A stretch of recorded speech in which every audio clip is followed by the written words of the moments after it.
You're listening to Garibaldi Red, a Nottingham Forest podcast brought to you by Nottinghamshire Live.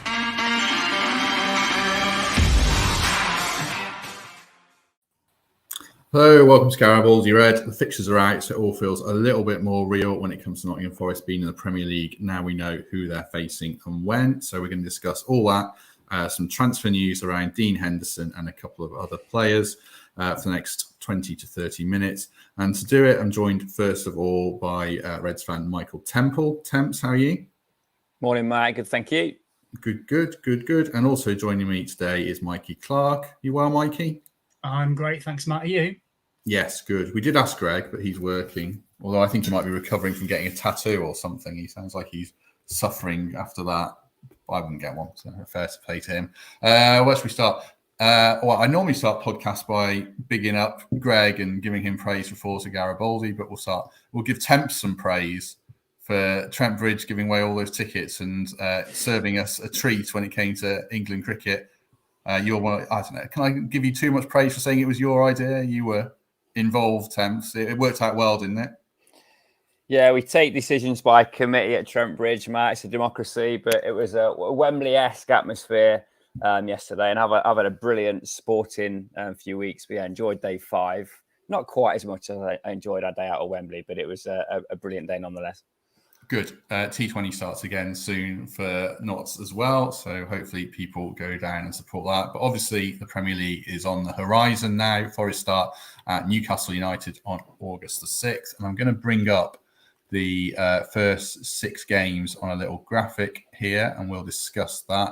Mikey, why don't you give us your take on these games for people listening or watching? It's Newcastle away, West Ham at home, Everton away, Spurs at home, Man City away, Bournemouth at home, and then it does get a little bit easier. But what do you think about those 6, Mikey?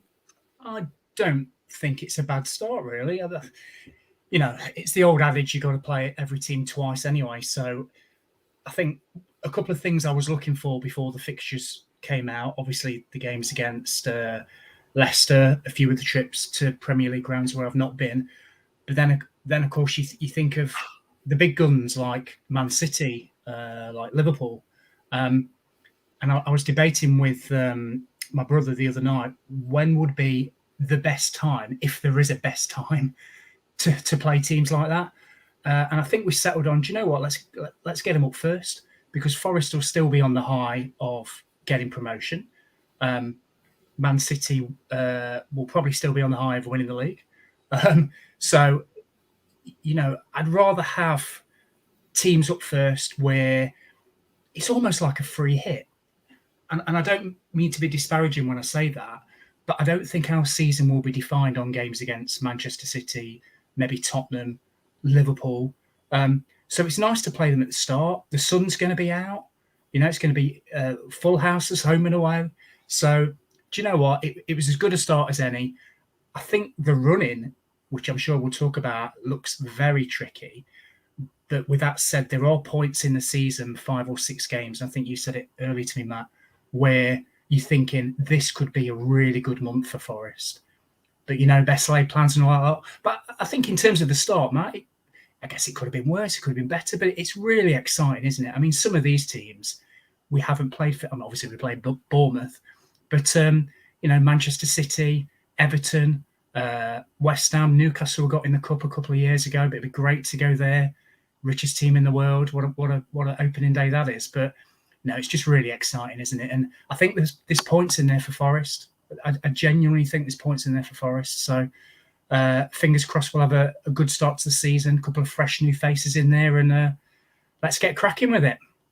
Yes, we'll come on to fresh new faces shortly. Temps, how many points for you from those first 6 games would you be hoping for? Well, Newcastle will be integrating a lot of new players, won't they, into that team there? So they'll be far from settled. West Ham improved massively last season, but the atmosphere is going to be so pro-Forest, the first Premier League match at the City Ground in so many years. I really fancy us there. Everton, tumultuous last season. Will they get their act together a bit more? Probably, but decent time to play them. Spurs and Man City. I mean, you can't sugarcoat that, can you? They're really tough games with 2 squads with tremendous depth, and then Bournemouth at home, that's a red inker for me. We're getting 3 points from that game. But I think we'll know by the 18th of October how we're going to fare this season. By that time, we'll have played some of the aspirant teams. But more importantly, we've had this run of 7 games, which I picked out, which comes just at the tail end of this. We go Bournemouth, Leeds, Fulham, Leicester, Villa, Wolves, Brighton. And they're all fixtures that we must get something out of if we're going to retain our place in this division and then start to look a bit further up the table, perhaps. So I think by the 18th of October, we'll know what type of Forest team this is going to be. We'll be settled. We'll know our 11. We'll know our relative strengths, relative weaknesses. And we'll have a good indication. But yeah, Mikey nailed it. We've got to play everybody twice. It's 11v11. And last year we spanked Arsenal and Leicester. So let's get into it. Yeah, I was looking at it. I did a piece earlier. I think you're right. That first international break comes after the Fulham game at home on the 17th of September. That's about 9 games. And there's Bournemouth, Leeds and Fulham. I think they're going to be pretty definitive. And then Mikey, they play those same teams, the reverse fixtures, Bournemouth away, Leeds at home, Fulham away, late January into February, having just played Southampton and Leicester in early January. The Forest, those, do they feel pivotal, Mikey, to you, those games where Forest have to take points against those teams and finish top of this kind of mini league that's potentially brewing at the bottom of the table? Yeah, they do. And you've got to also factor in the World Cup as well and the break that we're going to have there. So we're going to be, in theory, fresh at that point in time. But you can fall into the trap of dissecting fixtures and saying, you know what, we need to get X amount of points from this running, otherwise we've underachieved, and vice versa. And I guess we've fallen into the trap of that a lot in recent seasons in the Championship. Numerous times I used to look at those fixtures and go, well, there's 15 points here or 18 points here out of the next 6 or 7. And we ended up getting 2 or 3. And then against the bigger teams, when you raise your game, you end up getting more. So I think it would be wrong for me to say that there aren't leagues within leagues in the Premier League as they are in the Championship. And yes, I still stand by the fact that our season won't be defined against teams like Arsenal, Tottenham, Man City, Man United, Liverpool. But I don't think we should beat ourselves up too much if, for example, we only get a certain amount of points against your Southamptons and your Brightons. Because like I said, you've got to play everybody twice. Nothing ever goes according to plan. But with that said, I'm pretty sure that Cooper and his team, just like he did when he came in, because if you remember when he took over Forest, we set mini targets, getting out the bottom 3, establishing ourselves mid-table, push to the playoffs. I'm pretty sure he'll probably do a similar thing here and say, you know what, within this mini fixture, before the international break or before the World Cup, let's target X amount of points. And however they come, as long as they come, that's great. But I don't think he's a manager or his team are a team of people who will say, do you know what, we only got X amount of points, therefore we need to change our approach for some of the tougher games, like open up against a Liverpool because we didn't manage to beat Southampton. That will just be reckless. So I can't see that happening. But I think, to your point, Matt, it's very obvious the teams that are in our mini league, so to speak, and our season will be, I think, without doubt, determined around the results that we get against them, home and away. One more thing as well, and I still say this, the running looks really tough. So I would love it, to form a phrase from Kevin Geam, I would love it if we got to a stage where we had our heads above the water before those last sort of 10 or 12 games. But like I said, it's a long season. Every game is really, really tough. But undoubtedly, we will set little goals and little challenges to beat some of these teams that we feel we can compete against. But like Tem said as well, do you know what? Arsenal and Leicester came to our place and we murdered them. So there's nothing to say we can't turn over some of the bigger teams. But it's great, isn't it, just talking like this? It's great looking at these fixtures and not looking at some of the ones where you go, and do you know what, I'm going to skip that one. Or, that's a good time to have a holiday. No, there's none of that. It's, how do I get to this fixture? How can I get a ticket for this fixture? So it's really positive. Yeah, there's a few people in the comments, Andrew and Kevin, saying and a few others saying 12 points is the first target with reference to Derby. I mean, it's certainly nice to be looking at, oh, can we get anything at the Etihad rather than, we really need to beat Accrington at home. So to make up, the points deduction that Derby might get. We'll see about that. But we can't be too disappointed with anything we're discussing today. The run-in then, let's talk about the run-in. I'm a bit more upbeat than you, Mikey, about the run-in. I'm going to have to put it on my screen here so I can read it out. The last 6, if that counts as the run-in: Brighton at home, Brentford away, Southampton at home, and then it does get a bit twitchier. Chelsea away, Arsenal at home, and Palace away. I think Palace is going to be quite a decent side this season under Vieira if they make some good additions. So, excuse me, I think they'll be up in the top half. So that is tricky. What do you think, Temps? So do Forest absolutely have to be safe by those last 3 games, or are we way too far off to really be judging these things?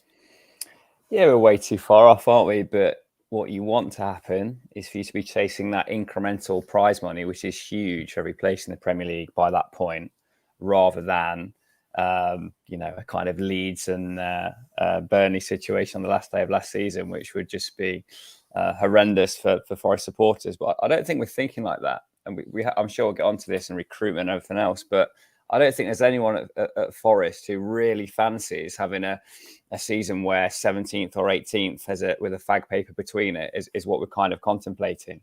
I think we're looking to establish a squad and a way of playing which gets us into that kind of maybe the third quartile of the league. So we're not looking over our shoulder, and we can be aspirational. So I hope the recruitment will enable that to come to pass. And Steve Cooper has won promotion from the Championship last year with minimal recruitment, using the tools he had to hand. So he's found a way to play with the setting up for the counter, that formation, exploit the right-hand side. All those things he's done were to address the task in hand last year. It's very different now. And I think Forest fans have got to get used to abandoning some of the players who are good enough for last year's job aren't good enough for this year's job. Some of the tactics were effective in the Championship, won't be effective in the Premier League. So there's going to be a massive retune. And whilst I've spent 2 weeks, quite disappointed that those 5 loan players who are so impactful won't be around anymore, the target within Forest will be to replace those that don't come with better players that can help us to compete. So, yeah, look, there's so much that's got to happen between now and those last 6 fixtures that none of us have any clue what kind of position we'll be in at that point. But yeah, it is to your question, Matt. Yeah, it's far too early to understand the significance of those fixtures. But I hope we're requiring points to climb a few places rather than to avoid relegation. Let's talk transfers then. Temps mentions the loan players. It's certainly gone a bit quiet on the Jed Spence front. I think people were saying, he was done to Spurs. I think that was always a bit premature. I'm not sure how far that's really got. Spurs drive the hardest of hard bargains to get a player, and I don't know how far Forest have got with Spence either. But obviously we know they've got other irons in the fire. Nico Williams has an interest there, and a young lad called Issa Kabore, who we've spoken about from Man City. Keenan Davis, I think they're still trying to work to get him back, and to me, it seems the most likely of the loan players to come back at this stage, but that might change. A couple of deals that are certainly close, or one in particular, does seem to be Dean Henderson, the Man United goalie. Looks like he's pretty well on course to join on loan with a view to a £20 million purchase at the end of the season. I assume if Forest stay up. I know Forest have spoken to United and told the players keen after playing second fiddle to David De Gea. So yeah, Henderson looking good on that front. An upgrade, Temps. I'll come to Mikey second for if we think he's an upgrade on Sandberg. Temps, what do you think? Yeah, he is. I mean, Henderson could well have started last season in goal for Man United, and when he was in goal for Sheffield United, they finished 9th in the Premier League, and he was one of the standout players. So the only disappointment for me in this goalkeeping saga, if we can call it that, is it's not a problem that we felt we had to address. I think we've had lots of conversations between ourselves and other Forest fans. You come up with a shopping list of key players in key positions, and none of us were concerned about the goalie. I think we all rated Samba. He was heroic in the last few games of the season, had a really, really good year all round. And also the games that he missed through his own stupidity, Horvath proved to be a more than adequate replacement, albeit one that didn't have the distribution skills that Samba had, but definitely the sort of keeper that you'd happily have on your bench. So it was a bit of a bombshell, the Samba news, but the fact that we're, can I say, likely now to replace him with Henderson is fantastic news. And if we indeed sign the lad, then it's another example of thoughtful recruitment of a player who is only going to increase in value, would be sought after if he had to be, sold in the event of relegation, but more importantly, plays to a standard that's aspirational and demonstrates a point of intent, Matt, that we're not just looking to replace like for like, we're looking for upgrades in every opportunity that we have to do so. Yeah, I think likely is just about fair for Henderson. I mean, there's conflicting info about how far along it is. I saw the Times saying there's a way to go and things like that, but there's definitely, progress being made, and Forest are keen. So that's certainly one. Mikey, you were disappointed, not in Samba, not in Henderson, but you thought Samba was good enough. What's your stance now if Henderson does come in? Yeah, it's very, very difficult to argue or put a conflicting argument to what Temps has just said there.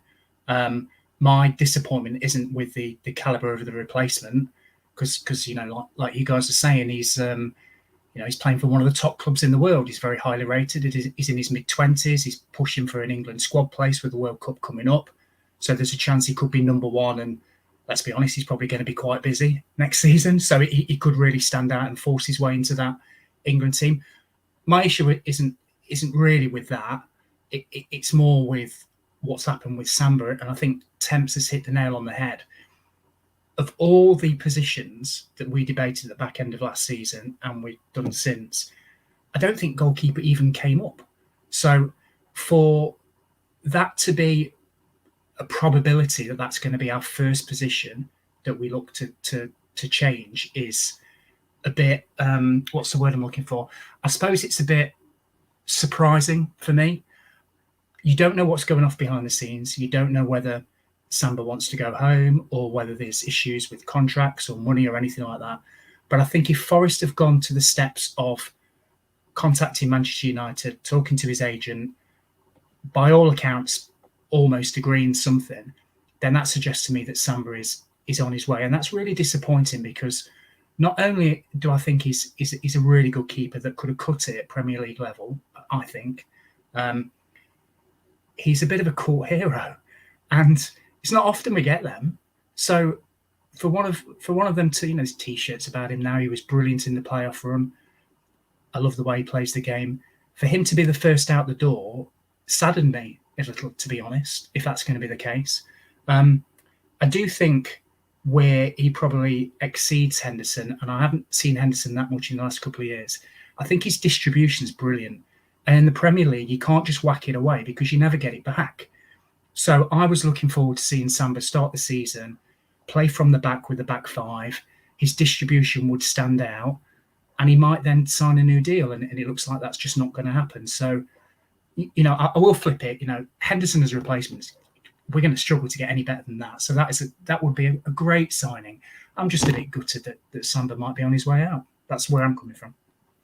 I suspect Samba is on his way out. Yeah, I think he might be moving on. There's strong talk of him going back to France to play with Lens, and I think Nantes might have made a bid. I saw that report. So I suspect he goes. Ethan Horvath might go as well, by the sound of it. There's an interview he did with American media saying he needs regular football in a World Cup year for America. So there might well be two changes in the goalkeeping department. We'll have to wait and see on that. Another player to discuss, whose name I'm going to butcher, is Moussa Niakate. Sorry if I've said that wrong. A Mainz defender, age 26, former France under-21 international, left-sided centre-back by the sound of it. I think might always play left-back. I read that in one article. He's got 1 year left in his contract. Newcastle and West Ham were linked with him, in the last month, certainly. And it sounds like there's something there. I spoke to someone who said Forest are in talks, and I see that's been reported on Sky, so it does sound legitimate. Do you think Temps, Forest, I mean, they did need an extra central defender? I know they've got three very good ones, but with Figueiredo going, you can't leave yourself light in such a key area, can you? No, definitely need to sign defenders. I mean, I probably know less about Niakate than you, Matt. I've just noticed he did play for Stoke under 23s and had a bit of time in the UK as a young lad. But look, when you're pulling a lad out of League One, it can be at sort of League One, I should say. It can be a poor standard, right? Relative to the Premier League, we've seen how PSG have dominated. Bundesliga. There, he's in the Bundesliga now, isn't he? But when you play in France, I'll group Germany into that group as well. There are some great players in a relatively poor league, and there are some good players in relatively weak teams. So that's a left field name for me. But if our scouting and our data says he's the kind of profile of player we should get in, then let's go for it. It's a depth signing. I don't think he's gonna start games, but he's a player we don't know too much about, so we should welcome him in and give him a chance. But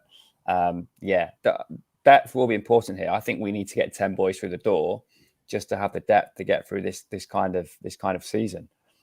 So whilst there hasn't been much activity yet, and we all want this kind of marquee name, there will be some players that are just necessary spots that we have to fill, and backup centre half is one of them.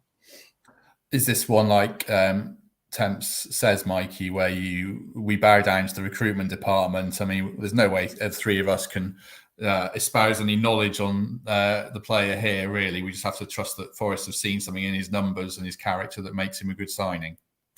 You have to. The world is a hell of a big place, and there's no way us three or anybody else that's kind of UK based can know some of these players. You have to have a European and worldwide scouting network, because there are some absolute gems out there. So I don't like saying this, but if you look at Brentford and their model, some of those players you bought in you wouldn't have heard of before, but look how they fit in. So you can see it is a bit about stats. It's about character. It's about doing your background checks, and Cooper and his team are all about that, making sure he's the right fit, not just with his numbers, but with his personality and the way he where he is in his life, I guess.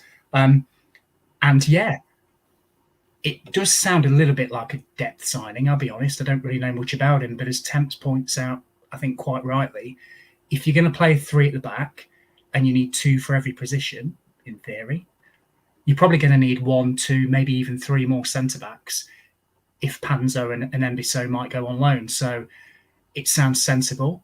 You have to trust the recruitment are doing their job. They've not just plucked him out of thin air. I think in the past, the worry is with Forest fans, and certainly with me, is we've gone down a route in the past where we get a load of players in, no one knows who they are, most stick around for about 5 minutes, and then they all go. I don't think we're in that space anymore.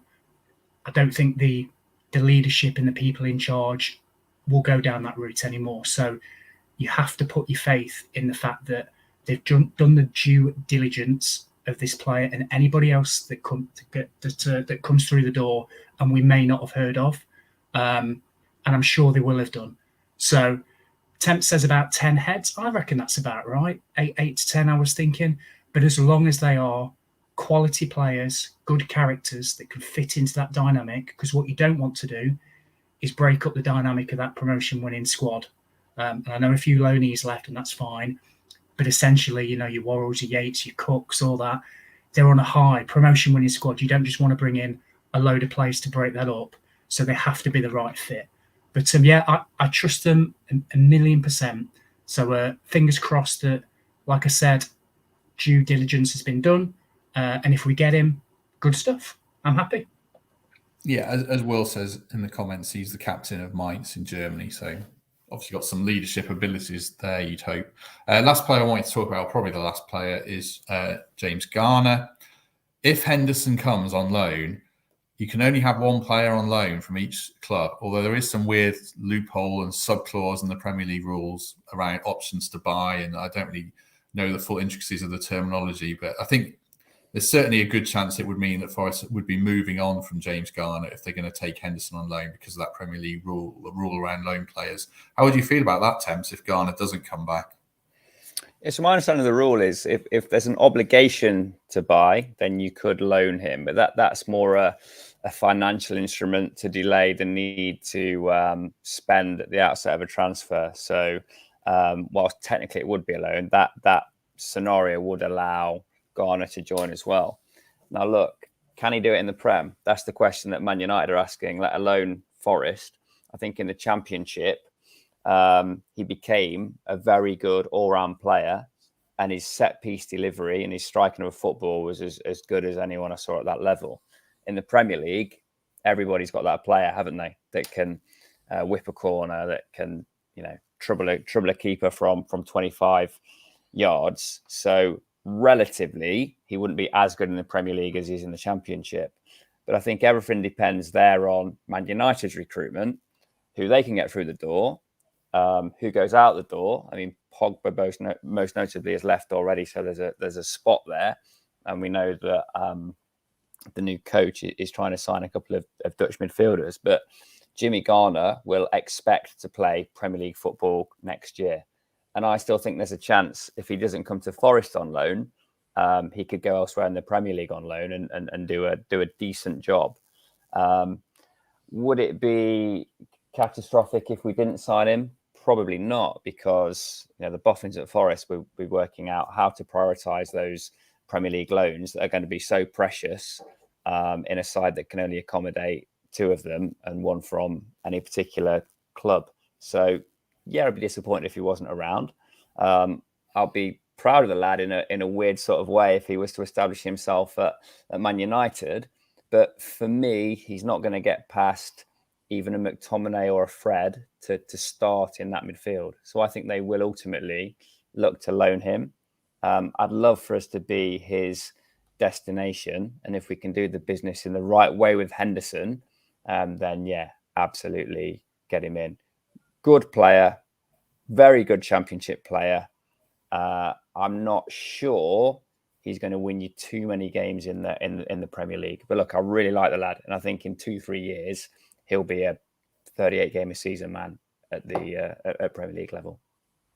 Yeah, which kind of led me on to what I was going to say. I mean, I think I saw John Percy said Forest are exploring a permanent deal, and I suppose the potential there is you say we'll buy him and we'll give you a buyback clause, and if he turns out to be the player we hope he is, then in 2 years' time we'll put a £50 million fee on it or something. Man City did that with Douglas Luiz when they sold him to Villa. I think it's not completely uncommon, so we'll see on that one certainly.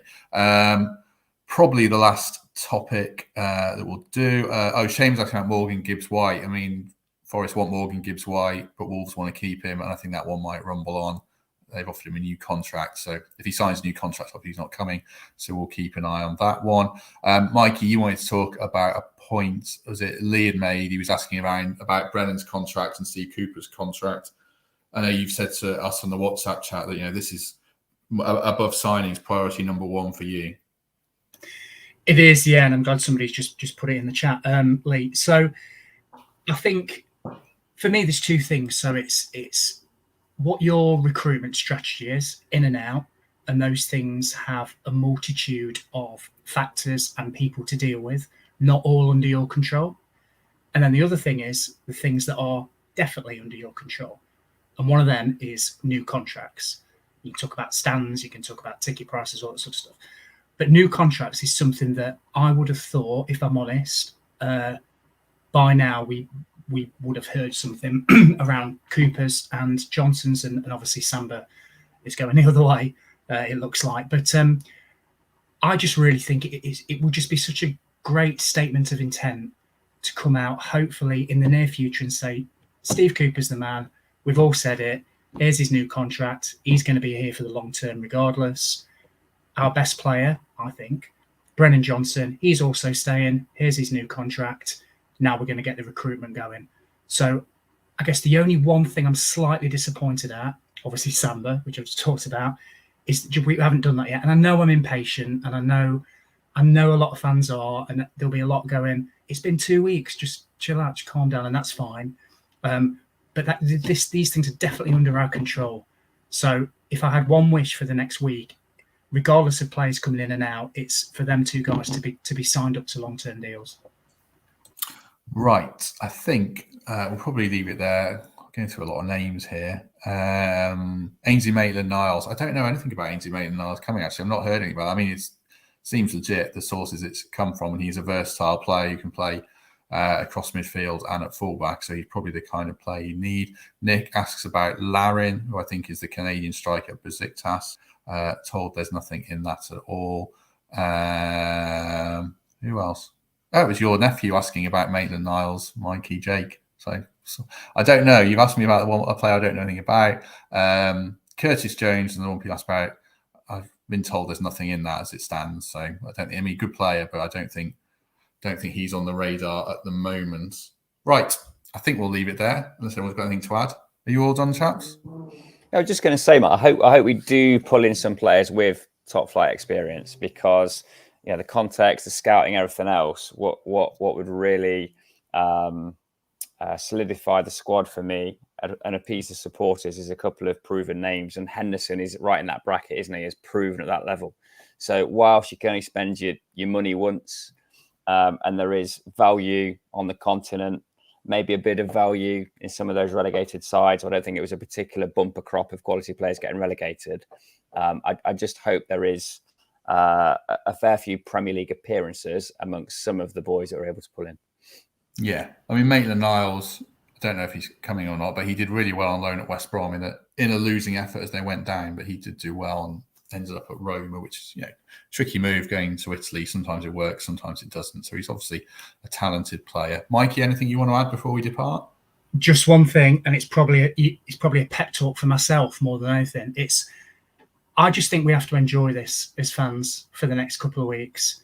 If you would have said to any of us 3 or 4 weeks ago, we'd be in the situation where we're debating whether Dean Henderson is a good fit for Forest. That's nuts. So you're going to get a lot of names. 99% of them are going to be rubbish, if I'm honest. Some will land, some won't land. But we're in such a positive, great position. It's just a wonderful change to be in this, where we are now shopping in a different supermarket. We're not in the basement bargain bins anymore. We are aspiring to not only keep our heads above water, but maybe do something in the next couple of years. So I am talking to myself, aren't I? We just need to calm down and just whatever will be, as they say. But the players that come in and go, I'm sure, will be the right fit, because we've got the right people in charge now. So let's get Cooper a new contract, and then I'll stop moaning, and then we can really, really look forward to the start of the season. Absolutely. Well, the owner said he wants him to stay, so that means a new contract, doesn't it? So we'll see how that develops, but it should all be in hand. Right, I'm going to end it there. The sun's shining in my eyes really badly and has been for half an hour. I should have just moved at some point, but that was stupid on my part. Right, we'll be back on Monday as an interview recorded with one guest, and I'm going to do another couple of the next few days, so we're sorted for the next few weeks of podcasts. And we will return when Forest do sign anyone, or every now and then along the way, because there's so many transfer rumours. Temps, thank you very much. Mikey, thank you very much. And thanks for everyone who watched along. We'll be back on Monday.